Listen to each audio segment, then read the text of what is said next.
बाकी अपने अपने फील्ड की, अपने अपने क्षेत्र की बातें कुछ लोगों ने रखी हैं। किसी ने सड़क की बात है, कहीं स्कूलों की बात है, कहीं पावर की बात है। तो जो सामान्य बातें होती हैं वो अपने अपने क्षेत्र की रखी हैं, कुछ बातें हमने ले ली हैं। और आगे जो नगर पालिका, नगर परिषद और नगर निगम के भी कुछ चुनाव आने वाले हैं, जनवरी फरवरी में कभी भी आ सकते हैं।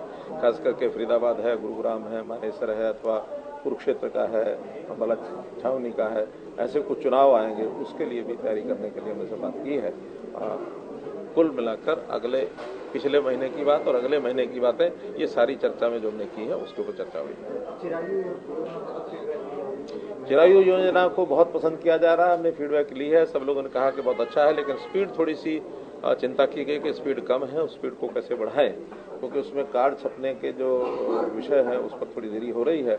हम और देख रहे हैं कि उसका कैसे कोई एजेंसी को बढ़ाया जाए, ताकि क्योंकि 1 करोड़ से ऊपर ये कार्ड बंटने हैं, उन सबको देने के लिए हमने इस महीने की जो बात रखी है उसको और तेजी लाएंगे ताकि जल्दी से जल्दी कार्ड बढ़ सके। कुछ रैलियां की तैयारी है कि सर, जिस तरह से करनाल में रैली हुई, कुछ और रैलियों की तैयारी को लेकर भी कोई बातचीत नहीं, अभी बातचीत नहीं हुई है, लेकिन वो हमारी तैयारियां, जैसे 20 तारीख को मेरी हिसार की रैली है, वो तैयारी हमने की है। बाकी सेशन के बाद फिर करेंगे।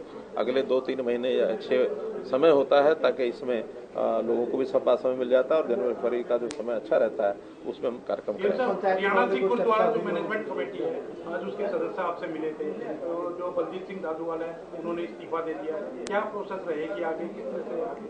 देखिए, चूंकि वो टर्म अब नई शुरू होनी है, नया उनका चुनाव हो यानी आने वाला है, और जब नई कमेटी की घोषणा होती है तो सामान्यतः एक परंपरा रहती है कि पिछली जो कमेटी है वो रिजाइन करती है। उन्होंने औपचारिक रूप से आज रिजाइन की बात कही है, हालांकि हमारा होम डिपार्टमेंट इसको स्वीकार करेगा। फिर भी मैंने उनको कह दिया कि जब तक नई व्यवस्था नहीं होती है तब तक वो अपने इस दायित्व को संभाल कर रखें, और नया चुनाव कभी भी इसी कुरुक्षेत्र ने वो करवाना है, और इस सप्ताह में कभी भी उसकी घोषणा करके वो चुनाव करवा देंगे। मुख्यमंत्री परिवार उत्थान योजना है या फिर चिरायु योजना है या अन्य जो योजना आपने शुरू की है, विधायकों की तरफ से क्या फीडबैक है सर? लोगों को उन योजनाओं का तो फायदा हो रहा है, लोग जुड़ रहे हैं? बहुत ज्यादा फायदा हो रहा है, क्योंकि सब जगह ये बांटने के लिए भी गए थे, बल्कि इस बार ये भी था कि हर जगह जो है थोड़ा समय से पूर्व हम अभी योजना इसलिए नहीं बना पा रहे कि कार्ड की जो छपाई का मैंने बताया, हालांकि एक बार हमने सोचा था कि 19 या 20 तारीख को इसका वितरण और करेंगे, लेकिन अभी हो सकता है और 5-6 दिन आगे ले जाए, और उसकी जो पूर्व तैयारी में सबको पहले तिथि बता दी जाएगी ताकि कुछ गांव में लोग भी जा सकें, क्योंकि हर गांव के अंदर ये कार्ड बांटे जाएंगे। बड़ी संख्या में कार्ड हैं तो कोई एक जगह से तो बटेंगे नहीं, हर गांव में बटेंगे, और जब बड़े कार्यक्रम होंगे तो सब जगह जनप्रतिनिधि, विधायक हैं, सांसद हैं, अथवा नीचे भी अब जिला परिषदों के, पंचायतों के सब लोग आ गए हैं, उन सबको भेजेंगे और डिपार्टमेंट के साथ वो भी खड़े होंगे और वो बंटवाएंगे, और उस समय कोई ना कोई प्रचार वहाँ बोर्ड आदि कुछ लगा करके और इसका नीचे तक लोगों को जानकारी मिले और बताएंगे। सर, अपराधियों पर अंकुश लगाने को लेकर के बुलडोजर तो आपने चला दिया, लेकिन अभी पंजाब से कुछ आवाज आ रही है, कई जगह जो शार्प शूटर मिल रहे हैं उनका ये कहना है कि हरियाणा से आ रहे हैं, तो गन कल्चर को रोकने के लिए, गैंगस्टर कल्चर को रोकने के लिए कोई विशेष अभियान चलाने की कोई तैयारी? हमने अभी, जैसे आपने देखा, ऑपरेशन आक्रमण 3, इसका जो अभियान चलाया था हजारों की संख्या में, और एक ही दिन में जो छापे लगे थे और लगभग 1900 समथिंग थे, उसके अंदर कई लोगों को पकड़ा भी था। जो वांछित, इस प्रकार के अवांछित जो तत्व थे उनको भी हमने घरों से पकड़ा है, जो पीओस थे उनको पकड़ा है, और ऐसा जो असला है, इलीगल असला, वो भी पकड़ा है। तो हम लगातार इस पर अपना नजर बनाए हुए हैं कि किसी भी गलत आदमी को पनपने नहीं देंगे, और जो लोग अपराधी किस्म के हैं उनको कैसे काबू किया जाए। जो गन लाइसेंस है उनको देखते हैं हम कि शादियों में चला रहे हैं लोग, सोशल मीडिया पे डाल रहे हैं, पंजाब में बड़ी कार्रवाई हुई है, किसी तरीके से कोई रिव्यू किया जाएगा इस तरीके की चीज को हरियाणा में भी, कि उनको अंकुश लगाया जाए इस तरीके से, जो गलत तरीके से जो लाइसेंसी हथियार है उसका इस्तेमाल करते हैं? जो भी इस प्रकार के गलत काम को बढ़ावा देने के लिए जो गतिविधियां हैं उसको चेक करना हमारा काम हम जरूर करें। सर, भूपेंद्र हुड्डा ने एक प्रेस स्टेटमेंट जारी की है। एमबीबीएस का जो मुद्दा है काफी हद तक सोल्व हो गया था, जो डॉक्टर्स ने कर लिया था, लेकिन राज्यसभा में आज मुद्दा उठता है। 2 पॉलिटिकल पार्टीज की तरफ से 0R में ये जो मुद्दा था हरियाणा का, आज राज्यसभा में उठा। तो कोई नहीं, जो उठाएंगे उनको वहाँ जवाब मिलेगा, जवाब देंगे। ये कुल मिलाकर के हमारे प्रदेश का विषय है, कोई देश भर का विषय नहीं है।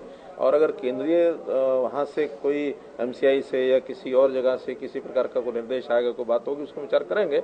लेकिन ये सब स्टेट्स अपने अपने तरीके से इसको कर रहे हैं। हमने एक विषय रखा है, हमारी ओर से इतना सख्त भी नहीं है, केवल इतना ही है कि जो सरकारी मेडिकल कॉलेज में पढ़ेगा वो कम से कम 5 साल प्रदेश की सेवा में रहे, इतना सा विषय है। और वर्बली सब लोग मानते हैं कि हाँ 5 साल रहने के लिए हम तैयार हैं। जब वर्बली मानते हैं तो लिखने में भी हर्ज नहीं है, तो सब लोगों ने माना है कि हाँ ठीक है, 5 साल जिसके अंदर हमने उसको यानी यानी एमडी करने के लिए भी छूट दे दी है कि उसी के अंतर्गत पीजी जो करेगा वो एमडी एमएसबी करेगा तो 3 साल उसके वो भी 5 साल में मान लिए जाएंगे।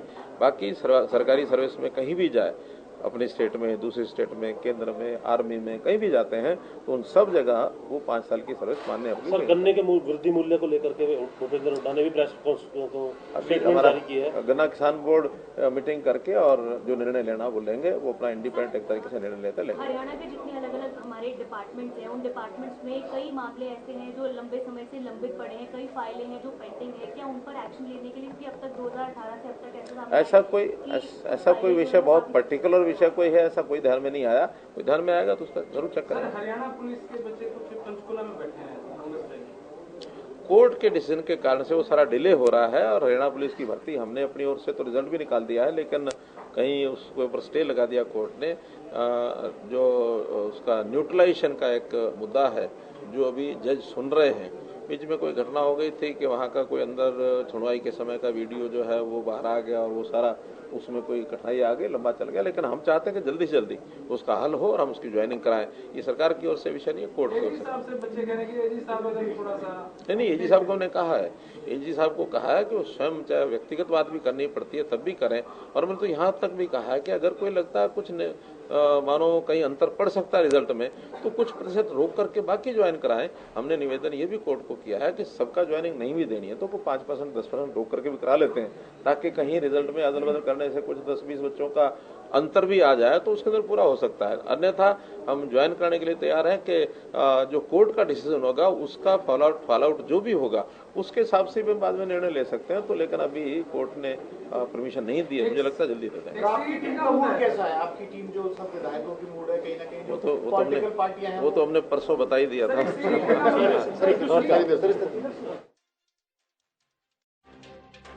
थे प्रेस कॉन्फ्रेंस में तमाम बातें साझा करते हुए नजर आए हैं सीएम मनोहर लाल। उन्होंने कहा कि चिरायु योजना को काफी ज्यादा लोग पसंद कर रहे हैं। बीजेपी विधायक दल की बैठक के बाद सीएम मनोहर लाल को आप सुन रहे थे, तो शीतकालीन सत्र को लेकर विधायकों से चर्चा की गई है, विधायकों से अपने अपने क्षेत्रों के मुद्दे पर बातचीत की गई है। तो चिरायु योजना को काफी पसंद भी किया जा रहा है।